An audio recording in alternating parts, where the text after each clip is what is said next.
शुरू अल्लाह के नाम से जो बड़ा मेहरबान और नहायत रहम वाला है। अस्सलाम वालेकुम। मैं जाहिद अजीम अपने चैनल अवामर इदारे के साथ आपकी खिदमत में हाज़िर हूँ।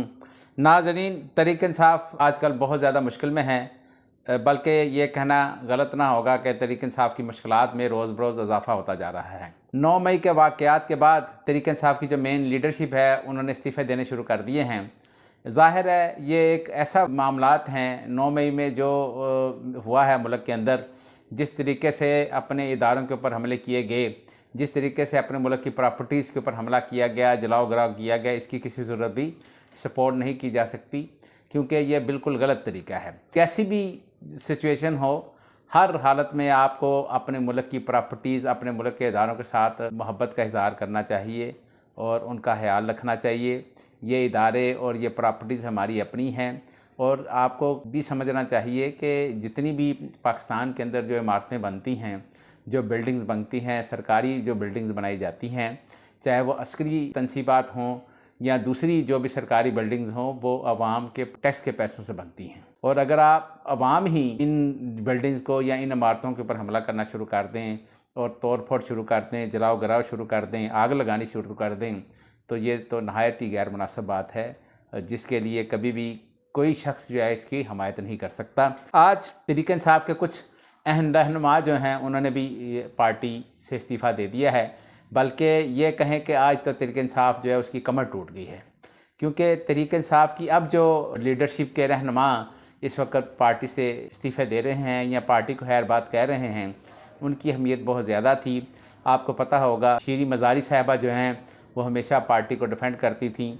इसी तरह जो फयाजुल हसन चौहान साहब हैं वह भी फ्रंट लाइन के ऊपर आकर खेलते थे और पार्टी को डिफेंड करते थे। इसी तरह जो फवाद चौधरी साहब हैं, उसके बारे में भी हम आपको पहले बता चुके हैं कि वह भी हो सकता है तहरीक इंसाफ जो अपनी पार्टी है उसको खैर बात कह दें। इस वक्त तक जो पार्टी की सूरत हाल है वो नहायत ही कमज़ोर हो चुकी है। पार्टी के जो टिकट होल्डर हैं या जो पार्टी के अहदेदारान हैं वो अपनी पार्टी को खैर बात कहते हुए इस्तीफ़े दे रहे हैं। शीरी मज़ारी साहिबा ने तो बाकायदा प्रेस कॉन्फ्रेंस करते हुए ना सिर्फ पार्टी से इस्तीफ़ा दिया है, बल्कि उन्होंने सियासत को ही छोड़ दिया है और उन्होंने कहा है कि अब मैं अपने बच्चों के ऊपर तवज्जो दूँगी। और आज उन्होंने जो प्रेस कॉन्फ्रेंस की है उसके बाद ऐसा लग रहा था कि जैसे तहरीक इंसाफ तोड़ फोड़ का शिकार हो चुकी है। तहरीक इंसाफ की अब जो पॉपुलैरिटी है, ये देखना ये है कि क्या ये पॉपुलैरिटी बरकरार रहती है या नहीं, ये तो आने वाला वक्त ही साबित करेगा। क्योंकि जिस तरीके से पहले तहरीक इंसाफ की पॉपुलैरिटी थी या आवाम में पजीराई थी, लोग जिस तरह कह रहे थे कि तहरीक इंसाफ जो है वो अगर इलेक्शन में जाएगी तो वो शायद बहुत बारीकी से जीत जाएगी, लेकिन अब शायद ये कहना इतना आसान नहीं होगा और इसका जवाब भी शायद हमारे लिए बहुत मुश्किल है। आने वाले दिन जो हैं वही इसका फ़ैसला कर सकेंगे कि तहरीक इंसाफ की जो पॉपुलैरिटी है वो किस हद तक कायम रहती है। आज लाहौर की सेशन कोर्ट के एक जो जज हैं उन्होंने ज़िले शाह कत्ल केस में भी तहरीक इंसाफ के रहनुमा जो हैं उनकी बुरी ज़मानतें खारिज कर दी हैं, क्योंकि ये जो रहनुमा थे तहरीक इंसाफ के ये पेश नहीं हो रहे थे। इनकी अदम पैरवी की वजह से उनकी ज़मानतें खारिज कर दी गई हैं, जिसमें डॉक्टर यास्मीन राशिदा साहिबा भी शामिल हैं, फ़ारूक हबीब साहब और मियां महमूद रशीद साहब जो हैं वो भी उसमें शामिल हैं। एडिशनल सेशन जज लाहौर उन्होंने फ़ैसला दिया। इस केस का जो पर्चा है वो थाना सरवर रोड के अंदर दर्ज किया गया था। ये वही केस है जिसमें आपको याद होगा कि एक तहरीक इंसाफ के जो रुकन थे ज़िले शाह, उनका मर्डर हो गया था और उसी सिलसिले में इन रहनुमाओं के ऊपर कत्ल का पर्चा दर्ज है। लेकिन आज चूँकि वो पार्टी के जो रहनुमा हैं वो अपने केस की पैरवी नहीं कर सके, उनकी बुरी ज़मानतें खारिज कर दी गई हैं।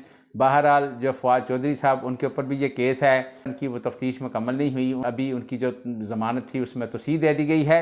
बाकी जो दीगर रहनुमा हैं उनकी ज़मानतें खारिज कर दी गई हैं। अलकादा ट्रस्ट केस के अंदर इमरान खान साहब आज इस्लामाबाद रवाना हुए, बल्कि वहाँ पर उन्होंने रावलपिंडी की जो एहतसाब अदालत है वहाँ पर पेश होना था। उनकी जो बेगम है बुशरा बीबी साहिबा, उनके ऊपर भी आपको पता है ये केस है। उस हवाले से जब बुशरा बीबी साहिबा इमरान खान साहब के साथ रावलपिंडी के एहतसाब अदालत में पेश हुई, तो उस मौके के ऊपर उनके जो वकील थे हाजा हारिस साहब, उन्होंने ये एहतसाब अदालत के जो जज हैं मोहम्मद बशीर साहब, उनसे ये रिक्वेस्ट की और उनको बताया कि जनाब बुशरा बीबी साहिबा को कोई नोटिस नहीं मिला। बाद में जज मोहम्मद बशीर साहब हैं, उन्होंने बुशरा बीबी साहिबा की अबूरी ज़मानत जो है वो 31 मई तक मंजूर कर ली है। 5 लाख के मुचलकों के एवज़ उनकी ज़मानत ली गई। इसके बाद इमरान खान साहब और बुशरा बीबी दोनों वापस आ गए। इसी हवाले से वज़ीर-ए-आज़म के मामले खसूसी हैं जनाब अता तारर साहब, उन्होंने भी आज प्रेस कॉन्फ्रेंस की थी और उनका ये कहना था कि इमरान खान साहब जो हैं वो अल-कादर ट्रस्ट केस के हवाले से उसकी जो तहकीकात हो रही हैं उसमें तामन नहीं कर रहे। उन्होंने ये भी कहा कि जो भी रिकॉर्ड उनसे मांगा जाता है तो उनका सिर्फ एक ही जवाब होता है कि हमारे पास कुछ नहीं है। उन्होंने कहा कि अल-कादर ट्रस्ट केस के अंदर उसकी जो दस्तावेज़ात हैं उसके ऊपर अगर देखा जाए तो इमरान नियाज़ी साहब जो हैं उनके दस्तखत मौजूद हैं। उन्होंने बहुत बड़े प्रॉपर्टी टाइकून हैं उनके हवाले से भी बात की, तो और उन्होंने कहा कि प्रॉपर्टी टाइकून को हेरा फेरी के चक्कर के अंदर ज़मीन बतौर रिश्वत जो है उन्होंने इमरान नियाज़ी साहब को दी। यानी उनका ये कहना था कि जो प्रॉपर्टी टाइकून हैं उन्होंने इमरान नियाज़ी साहब को एक ज़मीन जो है रिश्वत के तौर पर दी। इस वक्त अल-कादर ट्रस्ट केस के अंदर 190 मिलियन पाउंड के घपले के हवाले से ये केस है और अता तारर साहब ने 190 मिलियन पाउंड घपले का हवाला देते हुए उन्होंने कहा कि कबीना के अजलास के अंदर बंद लिफाफे में इसकी मंजूरी ली गई थी और कबीना को ये नहीं पता था। इमरान खान साहब ने 190 मिलियन का जो है वो घपला किया है जिसके बाकायदा सबूत मौजूद हैं और उन्होंने कहा कि अल-कादर ट्रस्ट केस के अंदर इसकी जो तहकीकात हैं वो वाज़ेह शफाफ होनी चाहिए। बिलडैट के सरबराह अहमद बिलाल महबूब साहब ने भी आज एक बयान दिया है। उन्होंने कहा कि कराची के अंदर जिस तरीके से आबादी में इजाफा किया गया है, लग रहा है कि जैसे मरदमशुमारी के अंदर जो है वो बहुत बड़ी गड़बड़ हुई है। उनका ये कहना था कि 63% आबादी में इजाफा शो किया गया है कराची के अंदर और इस हवाले से उन्होंने MQM की भी बात की। उन्होंने कहा कि MQM जो है उन्होंने इस मामले के ऊपर बहुत ज़्यादा अपने जो मुतालबे हैं वो मनवाए हैं और बाकी जो दीगर पॉलिटिकल पार्टी हैं उनको MQM से सीखना चाहिए। उनका ये कहना था कि फ़र्स्ट टाइम ये ऐसा हुआ है कि जो मरदमशुमारी है वो तकरीबन 7वीं या 8वीं मरतबा जो उसका टाइम बढ़ाया गया और हर मरतबा जब ये टाइम बढ़ाया जाता था तो कराची की जो आबादी है वो पहले से ज़्यादा हो जाती थी और ये कैसे मुमकिन है और इससे ये साबित होता है जो मरदमशुमारी की गई है उसके अंदर काफ़ी गड़बड़ हुई है।